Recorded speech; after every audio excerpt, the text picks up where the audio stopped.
എല്ലാ ജനങ്ങൾക്കും ഇത് ഉപദ്രവമാണ്. ഇത് മുസ്ലിങ്ങളെ ഒന്നും അല്ല ബാധിക്കാൻ പോന്നേ. മുസ്ലിങ്ങളെ ബാധിക്കും, അതേപോലെ ഒരുപാട് ആളുകളെ ബാധിക്കും കേട്ടോ. ഇത് ഈ ക്രിസ്ത്യാനികളെയൊക്കെ ധാരാളം ഇത് വെച്ച് അവർ ഉപദ്രവിക്കപ്പെടും എന്നുള്ളതിന് ഒരു സംശയമില്ല. അപ്പൊ പറയുന്നത് എന്താണ്? കേന്ദ്ര ആഭ്യന്തരമന്ത്രിയുടെ പ്രസ്താവന എന്ന് പറയുന്നത് ഇത് ഇവിടെ ആർക്കും ഇതുമൂലം പൗരത്വം നഷ്ടപ്പെടത്തില്ലെന്ന്. ശരിയായിരിക്കും. പക്ഷെ ഈ പൗരൻ ആരാന്ന് അവർ പറയും. അതാണ് അവിടുത്തെ പ്രശ്നം.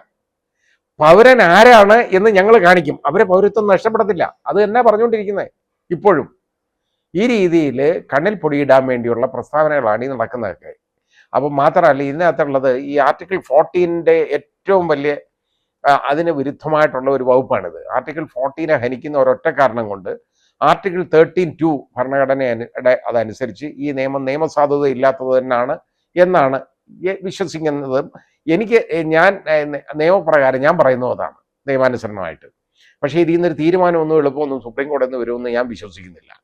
കാരണം ഇതിങ്ങനെ കിടക്കും. അപ്പോൾ ഇവിടെ യഥാർത്ഥത്തിൽ പ്രത്യക്ഷത്തിൽ ആർട്ടിക്കിൾ 14 വിരുദ്ധമാണ്. അപ്പോൾ ആർട്ടിക്കിൾ 14 അതിൽ നിന്ന് രക്ഷപ്പെടണമെങ്കിൽ എന്താണെന്നറിയോ? ഈ ക്ലാസിഫിക്കേഷൻ ഒഴിവാക്കിയ ആളുകൾക്ക് ഒരു റീസണബിൾ ക്ലാസിഫിക്കേഷൻ ആയിരിക്കണം. ഇത് റീസണബിൾ ക്ലാസിഫിക്കേഷൻ എന്ന് ഒരിക്കലും പറയാൻ ഒക്കത്തില്ല. കാരണം 2 കാരണങ്ങളുണ്ട്. ഒന്ന്, ഇത് അയൽ രാജ്യങ്ങളിൽ നിന്നുള്ള ആളുകളെ റിലീജിയസ് പെർസിക്യൂഷൻ നേരിടുന്ന ആളുകളുടെ ആണെന്ന് പറഞ്ഞു.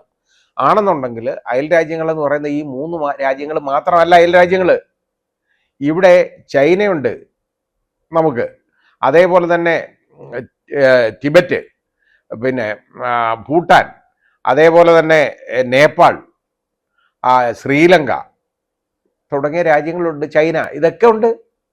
അപ്പോൾ ഈ രാജ്യങ്ങളിലെല്ലാം റിലീജിയസ് പെർസിക്യൂഷൻ നേരിടുന്ന മ്യാൻമാർ, ഏറ്റവും ഭയങ്കരമായിട്ട് റിലീജിയസ് പെർസിക്യൂഷൻ മുസ്ലിങ്ങൾക്കെതിരെ, രോഹിംഗ്യൻ മുസ്ലിങ്ങൾക്കെതിരെ നടത്തുന്ന രാജ്യം എന്ന് പറയുന്നത് മ്യാൻമാറാണ്, പഴയ ബർമ്മ. അപ്പോൾ അത് അവിടുന്ന് അവരെ ഒന്നും നോക്കാതെ ആണ് ഈ. അപ്പോൾ അത് റീസണബിൾ ക്ലാസിഫിക്കേഷൻ എന്ന് പറയാൻ പറ്റുമോ? തെറ്റാണ്. അതേപോലെ തന്നെ പാകിസ്ഥാനിലൊക്കെ പെർസിക്യൂഷൻ നേരിടുന്ന അഹമ്മദിയ വിഭാഗമുണ്ട്. അഹമ്മദിയ അവർ മനുഷ്യരല്ലേ. ഷിയ വിഭാഗക്കാരുണ്ട്, മൈനോറിറ്റീസാണ് അവരൊക്കെ. അപ്പോൾ അവരെയൊക്കെ ഒഴിവാക്കുന്നത് റീസണബിൾ ക്ലാസിഫിക്കേഷൻ്റെ ഭാഗമായിട്ട് വരുമോ? അപ്പോൾ റീസണബിൾ ക്ലാസിഫിക്കേഷൻ എന്നുള്ള ആ ഒരു കാഴ്ചപ്പാടിലൂടെ ഇത് മുമ്പോട്ട് പോകാം. ചൗധരി കേസിലാണ് അത് വന്നിട്ടുള്ളത്. അത് മുമ്പോട്ട് പോകാം എന്നുള്ള ധാരണ തെറ്റാണ്, എളുപ്പമുള്ള കാര്യമല്ല. പിന്നെ നിയമവ്യവസ്ഥ, നീതിന്യായ വ്യവസ്ഥ ശരിയായിട്ട് അത് മുമ്പോട്ട് പോവുകയാണെന്നുണ്ടെങ്കിൽ യഥാർത്ഥത്തിൽ ഇത് ഭരണഘടനാ വിരുദ്ധമാണെന്ന് പ്രഖ്യാപിക്കപ്പെടും എന്നുള്ളതിന് എനിക്കൊരു സംശയമില്ല.